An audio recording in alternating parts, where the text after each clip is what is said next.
Welcome students. आज हम लोग पढ़ने वाले हैं क्लास 8 के हिंदी भाषा का 15वां चैप्टर। इस चैप्टर में हम लोग पढ़ेंगे भक्ति पदावली। इस चैप्टर में हम लोग भक्ति पदावली के अंतर्गत मीराबाई, रैदास, कबीरदास तीनों ही भक्तिकालीन कवियों के बारे में और उनकी कविताओं के बारे में बारी बारी से पढ़ेंगे।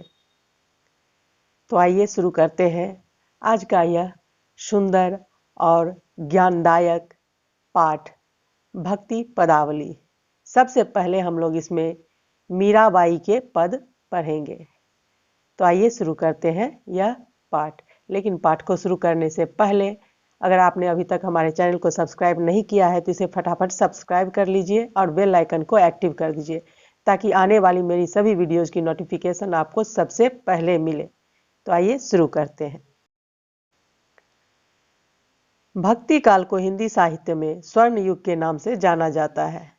भक्त कवियों ने अपने अपने आराध्य की आराधना करते हुए जनमानस में अलौकिक शक्ति, भक्ति और मानवता के प्रति अद्वितीय विश्वास जागृत किया है। प्रस्तुत पाठ में मीराबाई, रैदास तथा कबीरदास के कुछ भक्ति पद दिए गए हैं जिनका कि हम लोग बारी बारी से अध्ययन करेंगे और उसका अर्थ समझेंगे। सबसे पहले हम लोग मीराबाई के बारे में पढ़ेंगे। तो पाठ को शुरू करने से पहले आइए हम लोग मीराबाई से संबंधित कुछ जानकारी प्राप्त कर लें। सुप्रसिद्ध कवयित्री मीराबाई का जन्म 1498 ईस्वी में जोधपुर में चौकड़ी नामक ग्राम में हुआ था, जो कि राजस्थान में है। मीराबाई जन्मजात कवयित्री न होने के बाद भी इनकी भक्ति भावना ने इन्हें कवयित्री के रूप में प्रतिष्ठा प्रदान की। बचपन से ही ये कृष्ण भक्ति में रुचि लेने लगी थी। मीराबाई का विवाह मेवाड़ के राज परिवार में हुआ था।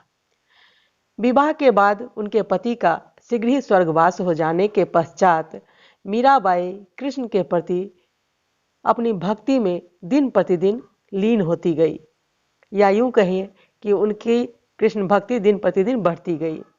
ये मंदिरों में जा जाकर कृष्ण की मूर्ति के आगे नाचती थी।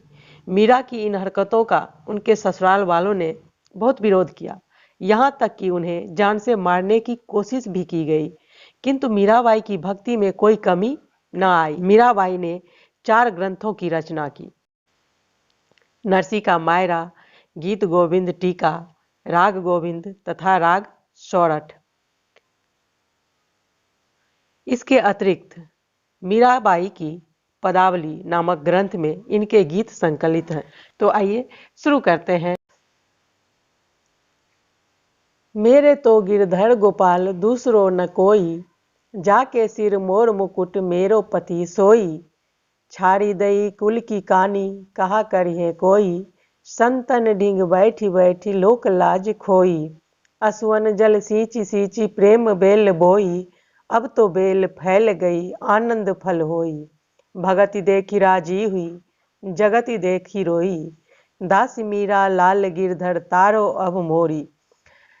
प्रस्तुत पद कृष्ण भक्त कवयित्री मीराबाई द्वारा रचित है। मीराबाई ने श्री कृष्ण को अपना पति मानकर उनकी भक्ति की। इसके लिए उन्होंने किसी की भी परवाह नहीं की और अब तो फल प्राप्ति का समय आ गया है। कवयित्री मीराबाई कहती है कि मेरे तो गिरधर गोपाल अर्थात श्री कृष्ण ही मेरे सर्वस्व हैं, मेरे पति हैं, अन्य किसी से मेरा कोई लेना देना नहीं है। गिरधर भगवान कृष्ण का दूसरा नाम है और गिरधर का मतलब गिरी को यानी पर्वत को उठाने वाला भी होता है। जाके मतलब जिसके सिर पर मोर मुकुट यानी मोर पंख का मुकुट हो, वही मेरा पति है। तो इस प्रकार मीरा कहती है कि मेरे तो गिरधर गोपाल अर्थात श्री कृष्ण ही मेरे सर्वस्व हैं, किसी अन्य से मेरा कोई संबंध नहीं है। जिस कृष्ण के सिर पर मोर मुकुट है वही मेरा पति है। मैं श्री कृष्ण को ही अपना पति, अपना रक्षक मानती हूँ।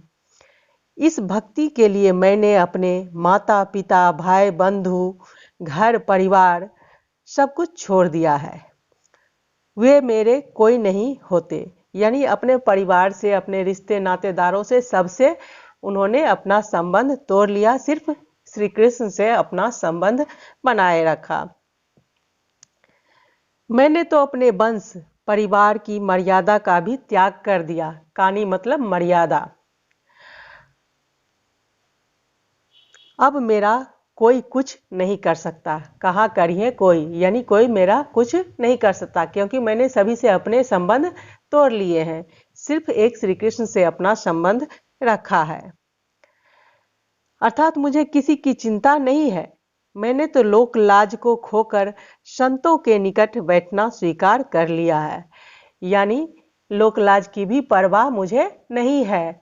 और संतों के पास उठ बैठकर मैंने लोक लाज भी त्याग दिया है। साधु संतों के पास बैठने से यदि लोक लाज जाती है तो भली ही चले जाए, मुझे कोई अंतर नहीं पड़ता है।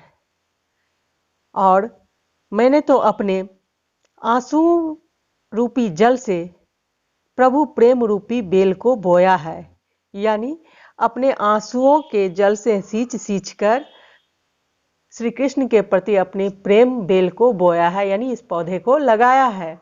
और अब यह प्रेम बेल जो है फलने फूलने लगी है और इसमें आनंद रूपी फल आ रहा है। कवयित्री कहती है कि मैंने अपने आंसुओं के जल से इस प्रेम रूपी बेल को जो सींचा है, उसका आनंद फल देने का समय आ गया है। इसलिए मुझे अब किसी की भी परवाह नहीं है और मैं अपने कृष्ण के भक्ति में लीन हूँ। मैं तो भक्तों को देखकर प्रसन्न होती हूँ और संसार के रंग ढंग देखकर रोती हूँ, अर्थात दुखी होती हूँ। भगत देखी राजी हुई, जगत देखी रोई, दासी मीरा लाल गिरधर तारो अब मोरी। इस तरह से कवयित्री कहती हैं कि मुझे भक्तों को, संतों को देखकर खुशी होती है और जगत देख, यानी जग में, संसार में रहने वाले लोगों को, जो कि सांसारिक मोह माया लोभ लालच में जकड़े हुए हैं, उन्हें देखकर बहुत दुख होती है। और संत जो कि सभी सांसारिक मोह माया से दूर होते हैं, उन्हें देखकर मुझे खुशी होती है। और इस प्रकार से मीराबाई अपने आराध्य, अपने श्री कृष्ण से कहती है कि हे प्रभु, मेरी प्रार्थना यही है कि मैं आपकी दासी रहूं जिंदगी भर। आप मुझे इस भवसागर से पार उतारो। इस प्रकार से इन पदों के माध्यम से मीराबाई कहती हैं कि हे मेरे गिरधर गोपाल, मैंने अपने आप को आपके चरणों में समर्पित कर दिया है। आप ही मेरे सर्वस्व हो, मुझे किसी और से कोई लेना देना नहीं है। मैंने अपने कुल खानदान, परिवार, माता पिता, भाई बंधु, सारे संसार को छोड़ दिया है। अपने परिवार की, अपने कुल की मर्यादा को भी छोड़ दिया है। मुझे किसी से कोई लेना देना नहीं है, कोई मेरा कुछ भी नहीं बिगाड़ सकता। और आपको पाने के लिए ही मैं यहाँ संतों के साथ उठी, उनके पास बैठी, लोक लाज को भी खो दिया। अपने आंसुओं के जल से मैंने आपके प्रति इस प्रेम बेल को सींचा है और अब यह प्रेम बेल फलने फूलने लगी है, इसका आनंद फल मिलने वाला है। तो फिर मैं इस संसार के बारे में क्यों सोचूं? और इस तरह से मेरा जो भी है सब कुछ आप ही के चरणों में समर्पित है। इसलिए हे प्रभु, मुझे इस भवसागर से तारो, यानी पार उतारो। इस प्रकार से कवयित्री मीराबाई ने अपने आराध्य श्री कृष्ण की आराधना की है और अपना सब कुछ उन पे समर्पित कर दिया है। और इस कविता के माध्यम से कवयित्री हमें यह कहना चाहती है कि हमें भी अगर श्री कृष्ण की भक्ति में लीन होना है तो सांसारिक मोह माया का त्याग करना होगा, लोक लाज का परित्याग करना होगा, तभी हम भी कृष्ण की भक्ति को पा सकेंगे, उनके चरणों में स्थान पा सकेंगे।